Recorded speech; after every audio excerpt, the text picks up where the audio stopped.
Pemirsa, Presidensi Bisnis 20 atau B20 Indonesia tahun 2022 akan segera berakhir dan saat ini tengah mempersiapkan pelaksanaan B20 Summit yang akan digelar pada 13 hingga 14 November mendatang di Bali. B20 mewakili lebih dari 6 juta komunitas bisnis internasional yang menyumbang 80% PDB dunia, dan B20 merefleksikan peran sektor swasta sebagai penggerak pertumbuhan ekonomi yang kuat, berkelanjutan, dan berimbang. Apa yang telah dipersiapkan untuk mencapai target B20 Summit mendatang? Kita bergabung bersama Chair of B20 Indonesia, Sinta Kamdani. Bu Sinta, selamat pagi. Selamat pagi. Ya, Bu Sinta, B20 tinggal 3 hari lagi dari sekarang. Sudah siap untuk dilaksanakan seperti apa, Bu Sinta? Ya, jadi ini memang kita sudah mulai semenjak Januari ya. Jadi ini perjalanan yang panjang sampai kalau maraton ini tinggal 20% untuk sampai ke finish line.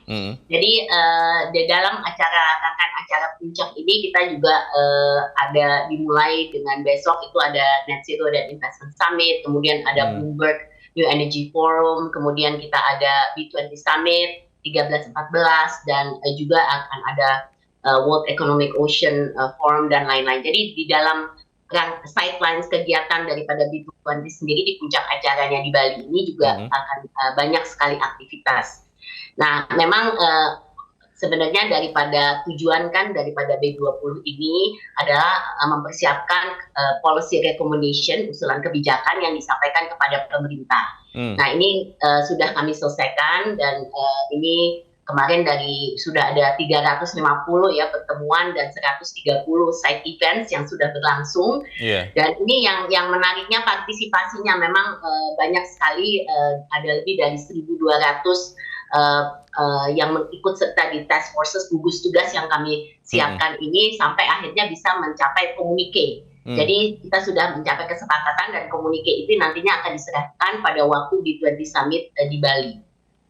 Baik, Bu Sinta, tadi Ibu sudah katakan sejak Januari sudah terus melakukan pertemuan dan komunike ini sudah akan siap. Poin yang paling penting, Bu, yang prioritas yang akan disampaikan kepada para pemimpin negara G20 di KTT G20 nanti itu apa? Apakah mungkin soal geopolitik, kita tahu perang Rusia-Ukraina itu jadi concern semua kita, atau soal ancaman krisis energi atau krisis pangan, atau seperti apa, Bu Sinta?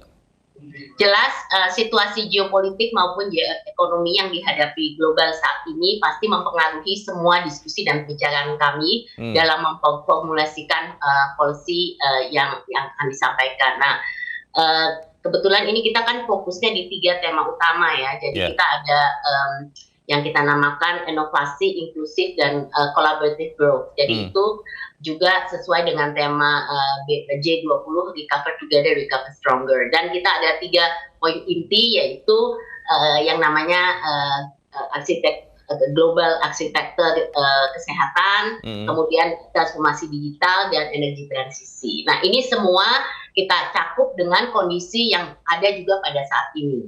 Nah, di dalam ini jadi nanti policy-nya tuh sangat spesifik, dan selain ada policy juga ada policy actions, dan nanti juga ada legacy outcome-nya.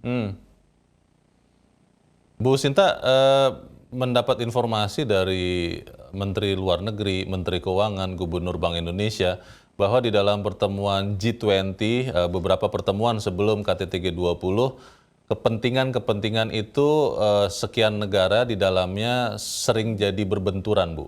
Terutama soal perang ini yang membuat beberapa negara berbicara dengan sangat tegas. Apakah hal ini juga dirasakan atau terjadi di pertemuan para pebisnis di B20? Kalaupun itu terjadi, apa yang dilakukan oleh Bu Sinta dan teman-teman chair B20 untuk mengharmoniskannya, Bu? Ya, jadi mungkin sedikit berbeda ya, karena kalau kami kan representasi pelaku usaha bisnis ya. Jadi kepentingannya ini bersama-sama kita mencoba mencari solusi konkret dengan adanya kondisi geopolitik dan bioekonomi saat ini. Jadi mungkin agak berbeda dari pemerintah dalam harus mencapai konsensus outcome itu pasti ada isu politisnya. Kalau kita benar-benar isu bisnis. Jadi walaupun banyak konsensus isu, ada juga kepentingan-kepentingan dari negara tertentu yang mungkin in konflik. Tapi yang sebenarnya yang paling utama yang kami lihat di sini adalah memang gap antara negara maju dan negara berkembang yang kita coba untuk atasi dengan bagaimana kita bisa berkolaborasi untuk mencapai outcome yang ada. Jadi kita spiritnya outcome based dan di sini juga solusinya tuh sangat konkret karena sudah ada arahan kan kita mesti ada capaian ini tidak hanya policy tapi hasil yang konkret dan actionable. Jadi isu-isu yang ada itu kita tahu, kita sadari, tapi kemudian kita bersama-sama mencari solusi yang tepat. Nah, justru yang paling penting di sini adalah Indonesia sebagai tuan rumah. Ini bagaimana kita sebagai emerging ekonomi negara berkembang ini bisa mengedepankan agenda-agenda negara berkembang juga. Jadi selama ini kan mungkin lebih dipush oleh negara maju ya. Jadi ini yang mungkin agak sedikit berbeda. Melihat kondisi terakhir, Bu Sinta, beberapa orang mengatakan kondisi geopolitik ini jadi ujian bagi kerjasama multilateralisme termasuk di G20. Apakah semangat bekerja sama lintas negara di anggota-anggota B20 itu masih ada, masih kuat, atau jangan-jangan akhirnya cenderung nanti bilateral terus antar negara-negara? Bisa digambarkan, Bu Sinta?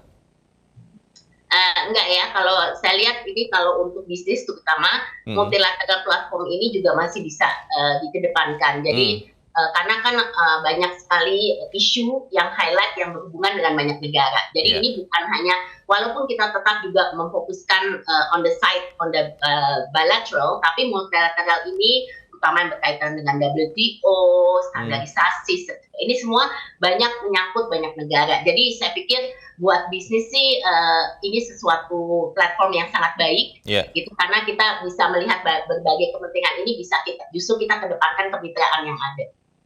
Untuk Indonesia sendiri, Bu, sebagai presidensi G20 dan B20, apakah ada manfaat konkret untuk menarik investasi? Kita tahu pemerintah menargetkan tahun ini ada 1.200 triliun investasi masuk ke Indonesia. Apakah di rangkaian presidensi B20 yang Bu Sinta dan teman-teman pimpin, sudah ada juga bentuk-bentuk kerjasama atau komitmen untuk berinvestasi di Indonesia, Bu Sinta? Iya, betul. Jadi memang seperti arahan juga dari pemerintah, ini tidak hanya sekedar forum multilateral, tapi juga bilateral, bagaimana Indonesia juga memanfaatkan momentum presidensi ini untuk menarik investasi. Makanya kami besok itu menyelenggarakan namanya investment forum. Jadi khusus banyak sekali kesepakatan perjanjian yang sudah ada, yang digulirkan, dan selama roadshow kami selama 1 tahun terakhir ini kan kita bawa proyek juga ke berbagai negara gitu. Jadi nanti hasilnya ini akan kelihatan dan semua akan terbuka, akan disepakati kesepakatan perjanjian itu dari banyak sekali negara akan dilaksanakan di dalam rangkaian acara puncak ini. Oke, Bu Sinta, terakhir Bu, presidensi B20 ini kan saya tidak tahu akan berapa lama lagi akan Indonesia misalnya kembali pimpin. Ada legacy atau warisan yang diharapkan Bu Sinta dan teman-teman pemimpin B20 Chair Indonesia yang akan dilanjutkan di pertemuan B20 berikut, atau seperti apa, Bu? Jadi yang membuat unik presidensi kita kali ini adalah bahwa kita ada yang namanya program warisan atau legacy projects. Dan di sini ada 4 main legacy projects, yaitu yang Carbon Center Market of Excellence, which is a practice hub dan knowledge hub. Kemudian kita juga ada program Wiki khusus untuk SMEs, untuk naik kelas ya, UMKM naik kelas.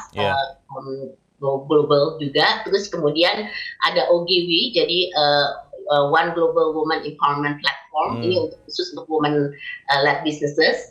Dan yang terakhir ada One Shot Campaign untuk healthcare. Jadi semua program ini sangat konkret, juga yang committed, perusahaan-perusahaan mana dari negara-negara B20 yang komited juga sudah masuk gitu, dan ini sudah mulai terrealisasi. Jadi ini tidak hanya sekedar bicara, tapi sudah berupa konkret program, dan ini harapan kami adalah long lasting, tidak akan stop di presidensi Indonesia, tapi akan dilanjutkan ke India, kemudian ke Brazil, South Africa, dan selanjutnya. Jadi ini benar-benar outcome-nya ini sangat jelas kali ini, dan itu benar-benar juga mendapatkan komitmen dari pelaku-pelaku tertentu gitu. Jadi udah menyambung semua ke berbagai negara. Baik, kita bergembira mendengar persiapan ini dan kita sama-sama doakan supaya pertemuan B20 Summit berjalan dengan lancar dan hasil-hasilnya berdampak signifikan bagi kita semua. Terima kasih Chair of B20 Indonesia, Sinta Kamdani. Ibu Sinta, selamat pagi.